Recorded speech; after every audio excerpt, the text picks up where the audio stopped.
Standby pa po kami. O, dadala kami ng payatas. Pastora. Thank you. Pastor. Pastor. Next time. Tama tayo. Pastora na pe.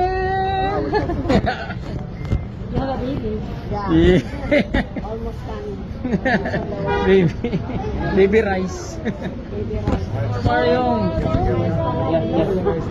Sure. You got my number. I'll give it to you again. Wait, babi na kayo Pastor Mario.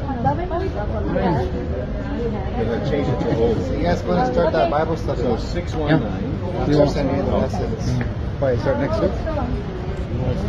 As soon as I got that, the book that you said, there's like a daily topic or monthly. I might start something new. 974. For now, we'll do that. Okay. Right now, they have the U.S. They have an app. It's a book. And then the book, you can you can read it or you can listen to it. One chapter. There's a date like January. No, it's like a book. Just a book. It's a book. So you just one chapter, and you have to create your lesson. You have to take charge to create a lesson. So it challenges you to put a lesson together rather than just saying, "Oh, okay, I have a lesson, let me teach it." And then there's a good thing, it's an app. You just need to download, install it on your phone, and then you can view the topics. Yes, so it will be like chapter 1 this week. Everybody chapter 1. Next week, everybody chapter 2. Wow. Everybody chapter 2. But the challenge is you have to listen to it. You have to study. You need to master it. You have to create a lesson. But it'll teach you. It'll develop you to create. So making little Kasi small. our generation is the Abing ministry. This generation, we have app, we have books. And it's the same author of Undercover. Okay. So they have. They did one book, Fear of the Lord. Another book, Bait of Satan. Bless you, shaka like a boom boom.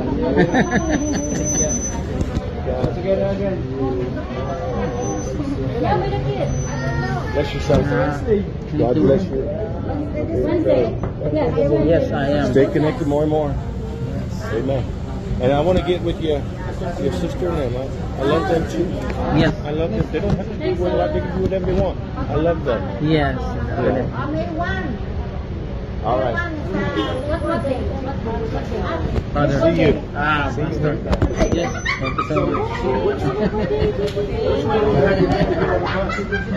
Yeah, just one bus going to north. Yes.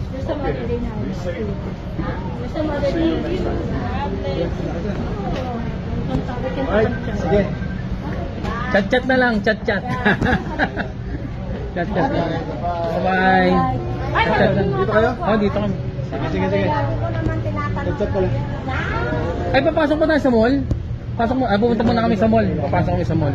Superman. Chat-chat na lang. Are you okay? You have enough for fare? Oh, meron po tayo mamasahe pa uwi? Meron, di ba? Oh, meron. Basta dito na kami na. Yes, we have. Siguro o sigurado? Siguradong sigurado. And we have our Sharon Cuneta. Sharon. Ihanot mo. Kay, sa yon tsaka kay Asher. You taking your pictures on Sunday night? Sunday. Saan nangaral si Pastor Tommy Miller kagabi? Sila Pastor Domi. Okay, kaya pala kung nagkwento ni si Pastor Doming nga maingay talaga. Jubilee service. Pastor Doming already have how many church? 300. Wow! Pastor Doming is actually a disciple and then my father is already a pastor. At the time. No, at the time. He's just following my father before. He's still preaching. Just a disciple. Wow. That's why Pastor Doming knows me. Pag nakita niya ako, Pastor Doming saw me. He wants to come preach in the church, in our church. Okay? So I'm going to talk to him, maybe schedule him to come. Yes. And then he wants me to maybe go preach in one of his conferences. Pastor Doming already have a lot of church. Well, their youth camp had 700, 800 youth. And Pastor Doming is a good pastor. Dito na lang kaya? Dito wasa kami. Tara.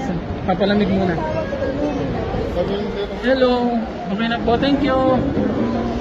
Inom ka?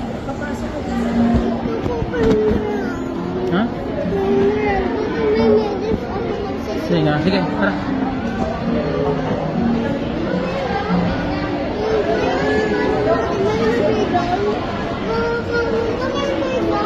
Playground daw yung nahanap dito. Magkano?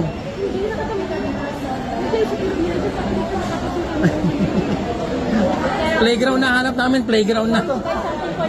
Sige. Marami mga bata. Kami playground naman.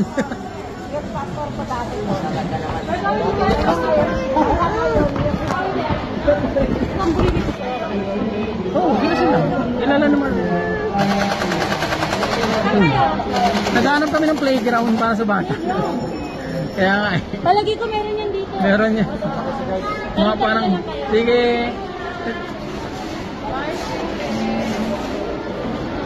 Kaano ko yan, nakakasama ko sila sa ano. Yay! Playground! Playground! Playground gusto mo?